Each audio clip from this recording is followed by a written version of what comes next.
नमस्कार, मैं हूं अंजलि इस्टवाल। देश की बात में आपका स्वागत है। शुरुआत करते हैं पंजाब की खबर से। पंजाब में नई सरकार के लिए तैयारियां होने लगी हैं। भगवंत मान 16 मार्च को शपथ लेने वाले हैं, लेकिन इससे पहले 13 मार्च को अमृतसर में एक बड़ा रोड शो करने की भी तैयारियां चल रही हैं। और इस सबसे पहले भगवंत मान अरविंद केजरीवाल से मुलाकात करने के लिए दिल्ली भी आए, जिसकी तस्वीर हम आपको दिखा रहे हैं। ये जो रोड शो किया जाएगा अमृतसर में, इसमें अरविंद केजरीवाल के साथ भगवंत मान होंगे और अरविंद केजरीवाल से मुलाकात के वक्त आप देख सकते हैं वो उनसे गले मिले और उनके पैर भी छुए।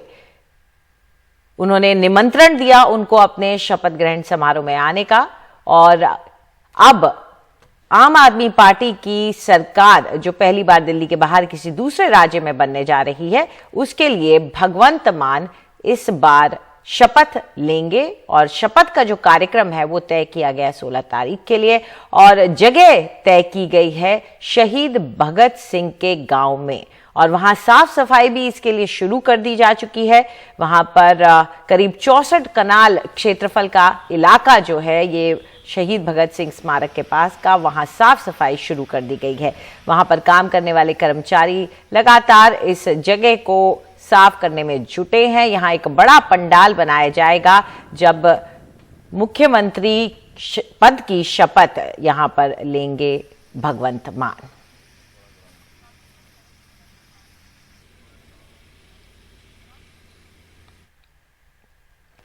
ये जो पूरा चुनाव रहा ये बेहद अहम रहा।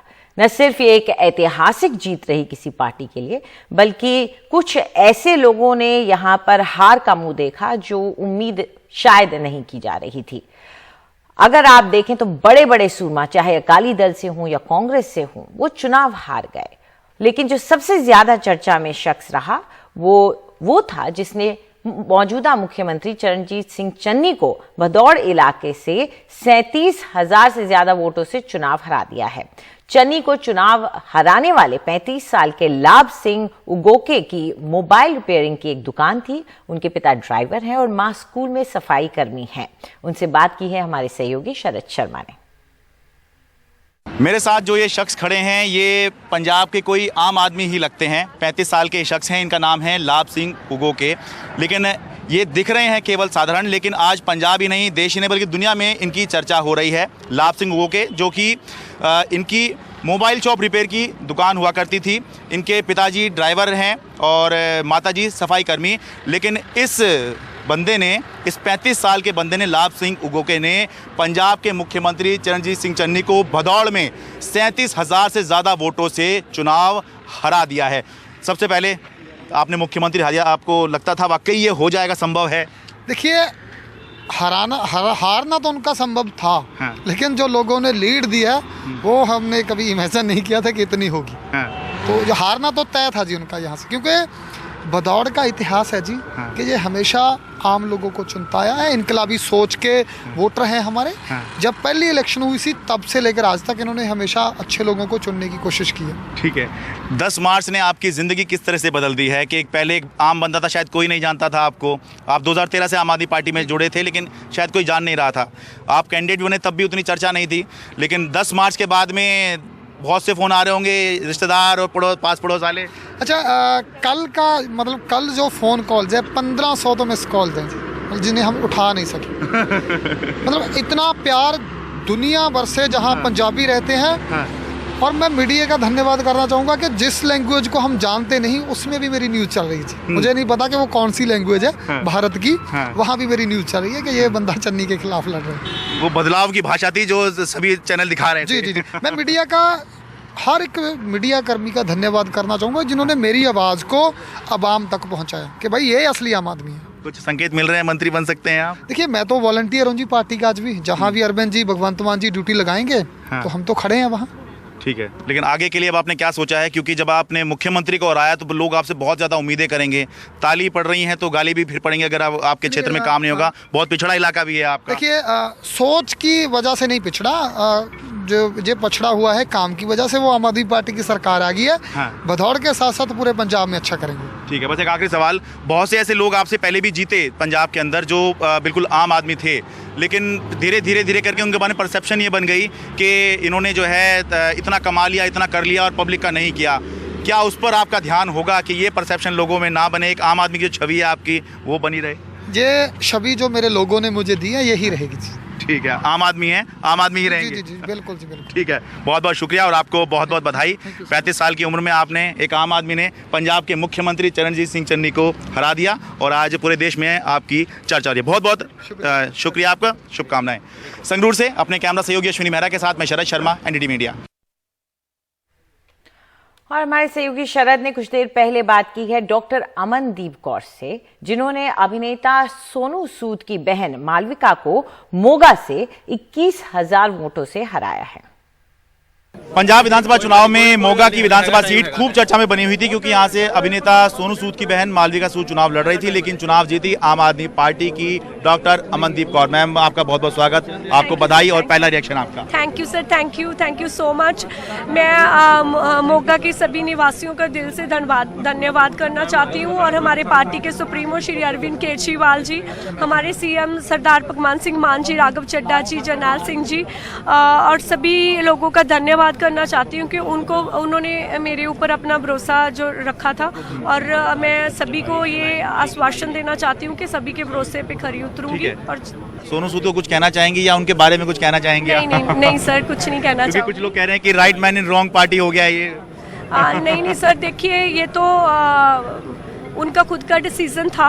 सो देखो, सभी लोग जिन्होंने भी कंटेस्ट किया सभी अपने अपने लिए कैंपेन कर रहे थे, लेकिन सभी को हक था अपनी कैंपेन करने का और हमने जो बहुत पॉजिटिव वे से की आम आदमी पार्टी को रोकने के लिए। कोई कुछ बोलता था, कोई कुछ बोलता था, लेकिन मुझे यकीन था कि लोग प्यार करते हैं, इतना लोगों का विश्वास है और आम आदमी पार्टी जरूर जीतेगी। मैं कभी भी 1% से भी ये नहीं डर था कि हार जाऊंगी, ये था कि जीतूंगी, चाहे मैं 500 वोट से जीत जाऊं, लेकिन ये कभी नहीं सोचा था कि 21,000 की लीड से मैं जीतूंगी। और इस वक्त मोहाली से हमारे सहयोगी शरद शर्मा हमारे साथ जुड़ गए हैं, जो लगातार पंजाब की राजनीति पर नजर बनाए हुए हैं। शरद, तैयारियां शुरू हो गई हैं, तस्वीरें भी आने लग गई हैं, बहुत बड़ा पंडाल भी बनने वाला है, लेकिन ये जो जीत रही उसकी खुशी भी अब धीरे धीरे कुछ वक्त तक चलेगी, क्योंकि पहली जीत है। तैयारियां क्या हो रही हैं, मीटिंग्स हो रही हैं, प्लानिंग क्या है आगे की? देखिए, अभी पहले तो जो अगले मुख्यमंत्री हैं पंजाब के भगवंत मान, वो उनका इंतज़ार चल रहा है। विधायक दल की बैठक बुलाई हुई है, विधायक तो पहुंच चुके हैं, बस भगवंत मान का इंतज़ार है, क्योंकि वो दिल्ली गए थे पार्टी के राष्ट्रीय संयोजक अरविंद केजरीवाल से मिलने के लिए। कुछ ही देर में वो पहुंचने वाले हैं। उसके बाद विधायक दल की बैठक होगी। बैठक में औपचारिक रूप से भगवंत मान को मुख्यमंत्री, विधायक दल का नेता जो है वो चुन लिया जाएगा। उसके बाद कल जो है गवर्नर से मिलकर और शपथ ग्रहण का जो कार्यक्रम है उनके साथ औपचारिक रूप से साझा किया जाएगा। फिर उसके बाद खटखड़ कला में शपथ होनी है, लेकिन उससे पहले, क्योंकि अब आम आदमी पार्टी केवल दिल्ली या पंजाब तक अपने आप को सीमित नहीं रखना चाह रही है, या राज्यों में जो राजनीति चल रही है, जैसे गोवा में चुनाव लड़ा, उत्तराखंड में चुनाव लड़ा, केवल वहां तक सीमित नहीं रखना चाह रही है। वो चाह रही है कि ये जो माहौल बना है इसको आगे ले जाया जाए और जो मोमेंटम बना है इसको दूसरे राज्यों में भी ले जाने के लिए इस्तेमाल किया जाए। इसलिए 13 तारीख को, यानी कि परसों, अरविंद केजरीवाल भगवंत मान अमृतसर में रोड शो करेंगे और ये एक तरह का विजय जुलूस होगा, जिसका मकसद होगा गुजरात में जो इस साल के आखिरी में चुनाव होने वाले हैं वहां पर संदेश पहुंचाया जाए कि आम आदमी पार्टी एक बढ़ती हुई पार्टी है, और वहां पर संदेश देने की कोशिश होगी, माहौल बनाने की कोशिश जो है आम आदमी पार्टी करेगी। तो इसीलिए पहले 13 तारीख को रोड शो रखा गया है और जो शपथ ग्रहण है वो 16 तारीख को होगा।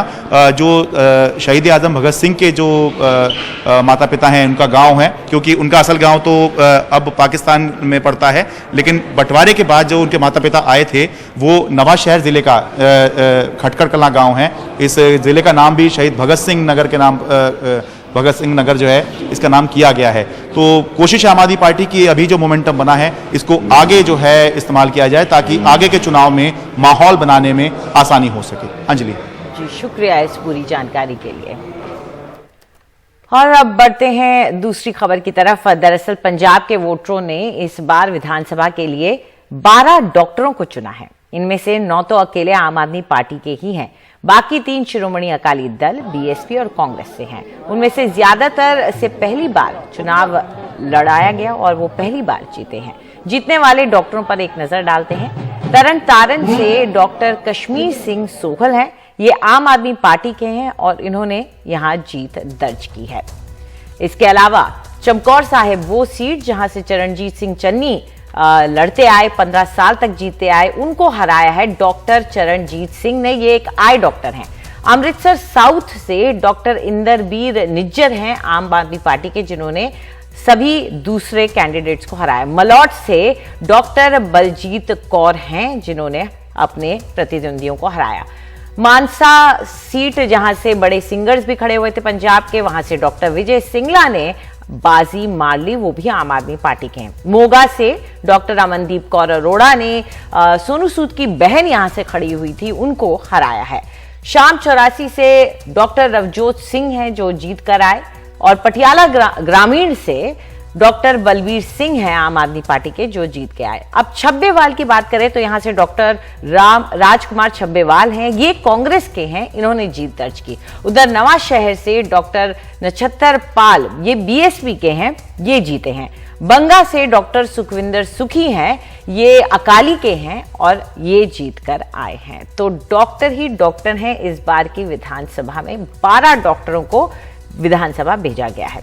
हम एक छोटा सा ब्रेक लेंगे। ब्रेक के बाद जानेंगे कि क्या है केशव प्रसाद मौर्य की हार के मायने उत्तर प्रदेश में।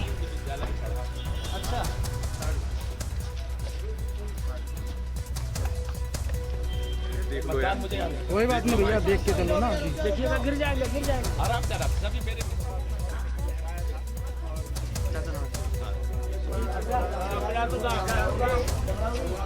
निकले नहीं क्या उधर। अच्छा, तो ब्रेक पर जाने से पहले एक नजर कू पर भी डाल दें। किस किस ने कू किया है आपको बता दें कि मुख्यमंत्री आदित्यनाथ हैं उत्तर प्रदेश के, उन्होंने कू किया है और कहा है कि उत्तर प्रदेश विधानसभा चुनाव में नवनिर्वाचित सभी विधानसभा सदस्यों को हार्दिक बधाई। विश्वास है कि आप सभी का आचरण सदन की गरिमा को अभिवर्धित करेगा और आप सभी जन अपेक्षाओं पर खरे उतरते हुए अंत्योदय के संकल्प को पूरा करने में सहयोगी सिद्ध होंगे। आपके उज्जवल कार्यकाल हेतु मंगल कामनाएं। उधर राकेश टिकैत ने भी, जो कि किसान नेता है, उन्होंने भी कू किया है। उन्होंने लिखा है कि लोकतंत्र के महापर्व में जनता का फैसला सर्वोपरि होता है। किसान आंदोलन ने अपना असर दिखा दिया। हम आशा करते हैं कि जो भी सरकारें बनी हैं वो सभी अपने अपने राज्यों के किसानों मजदूरों के उत्थान के लिए कार्य करेंगे। सभी को जीत की बधाई। तो हम आपको बता दें कि कू एक ऐसा प्लेटफॉर्म है जिससे हम खुश हैं कि आप सब हमारे साथ इसके जरिए जुड़ रहे हैं, इसके जरिए इंगेज हो रहे हैं और उम्मीद है कि आगे भी आप ऐसा करते रहेंगे। फिलहाल एक छोटा सा ब्रेक।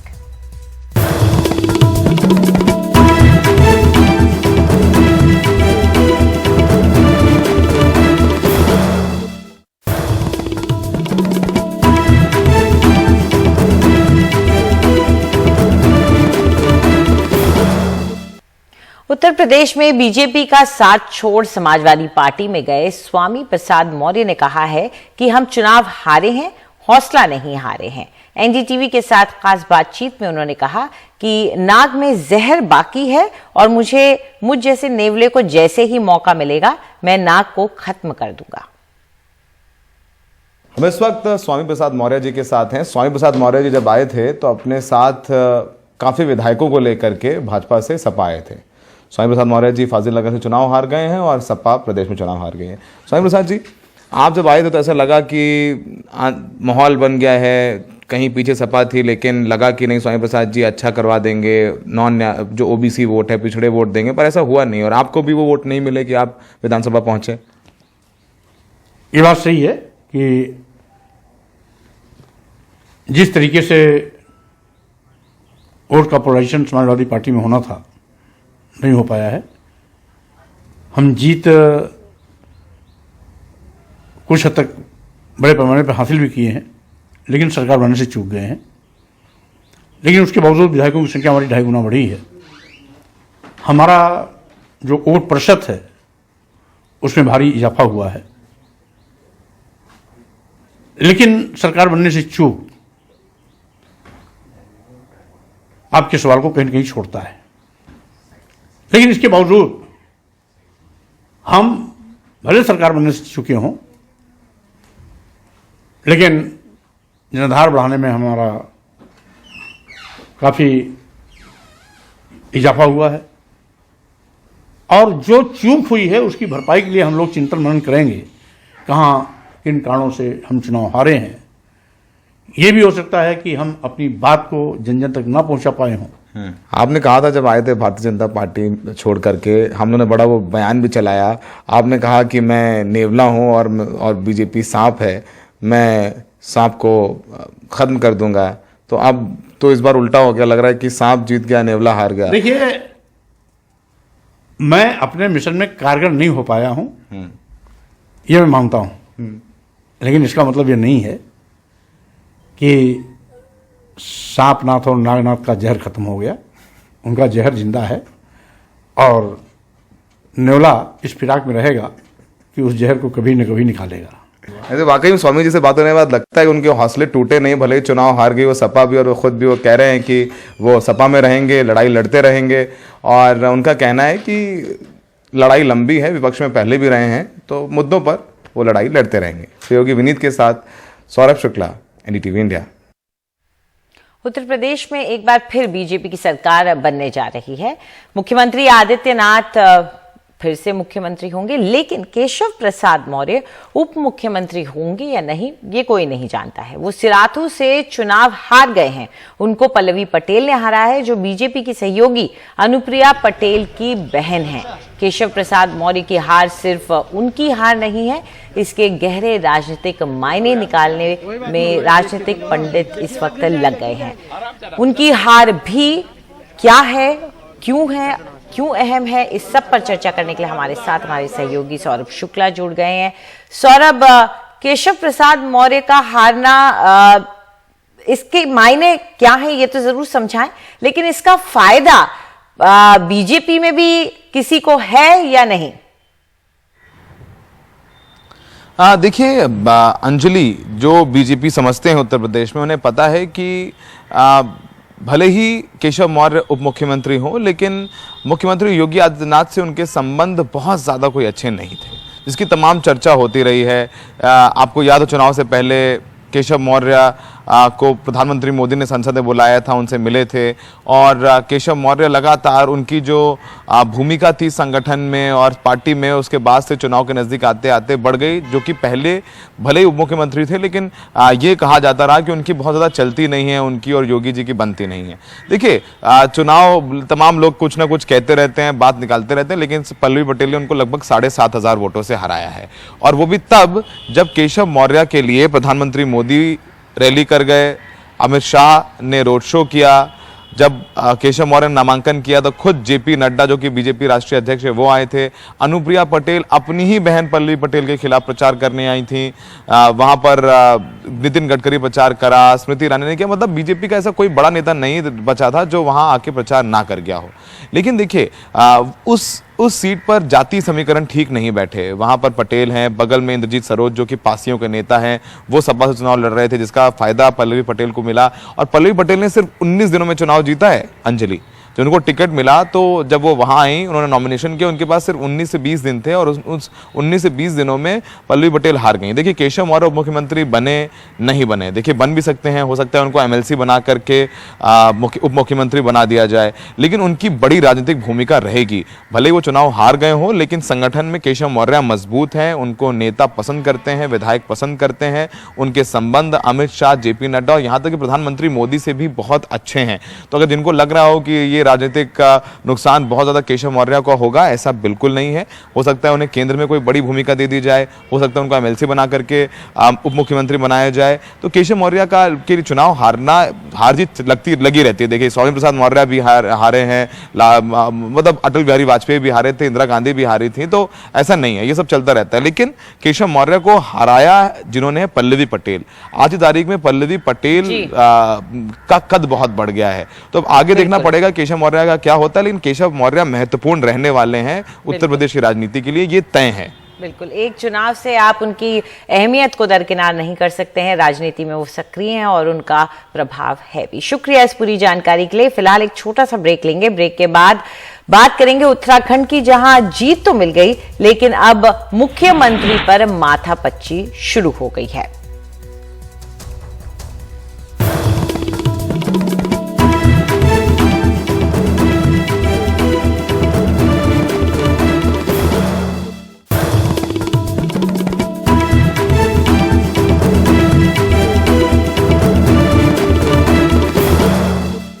उत्तराखंड में बीजेपी जीत तो गई लेकिन मुख्यमंत्री धामी चुनाव हार गए। अब मुख्यमंत्री कौन बनेगा, ये चर्चा तेज होती जा रही है और इस पर ज्यादा जानकारी के लिए हमारे साथ जुड़ गए हैं हमारे सहयोगी अखिलेश शर्मा। अखिलेश, मुख्यमंत्री की कुर्सी जो उत्तराखंड की है वो वैसे भी बहुत जल्दी डावाडोल होती रहती है, तो अब क्या चर्चा हो रही है कि किसको मिल सकती है कुर्सी और क्या प्रक्रिया शुरू कर दी गई है इसके लिए? आपने बिल्कुल सही कहा अंजलि की जो कुर्सी है उत्तराखंड के मुख्यमंत्री की वो डावाडोल होती रहती है। अगर आप भारत में सर्वे करेंगी तो आप पाएंगे कि सबसे ज़्यादा पूर्व मुख्यमंत्री आपको उत्तराखंड में ही मिलेंगे। और उत्तराखंड का एक ये भी इतिहास है कि वहाँ पर जो भी मुख्यमंत्री होता है वो अपना ही चुनाव हार जाता है, चाहे वो खंडूरी हो, चाहे हरीश रावत हो या पुष्कर सिंह धामी। लेकिन अब बीजेपी सूत्र ये इशारा कर रहे हैं कि जो नया विधायक मुख्यमंत्री होगा वो विधायक दल से ही चुना जाएगा, यानी कोई विधायक ही जो है उसको मुख्यमंत्री बनाया जाएगा। पुष्कर सिंह धामी के करीबी इस उम्मीद में थे कि उन्हें चूंकि सिर्फ करीब 100 दिन ही काम करने के लिए मिले थे, तो शायद उन्हें फिर से मौका मिले अगले 5 साल काम करने के लिए, लेकिन इसकी संभावना फिलहाल कम है।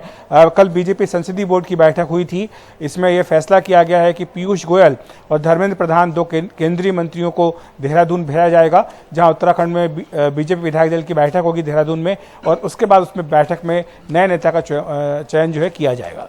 जी शुक्रिया इस पूरी जानकारी के लिए अखिलेश। फिलहाल ले रहे हैं एक छोटा सा ब्रेक।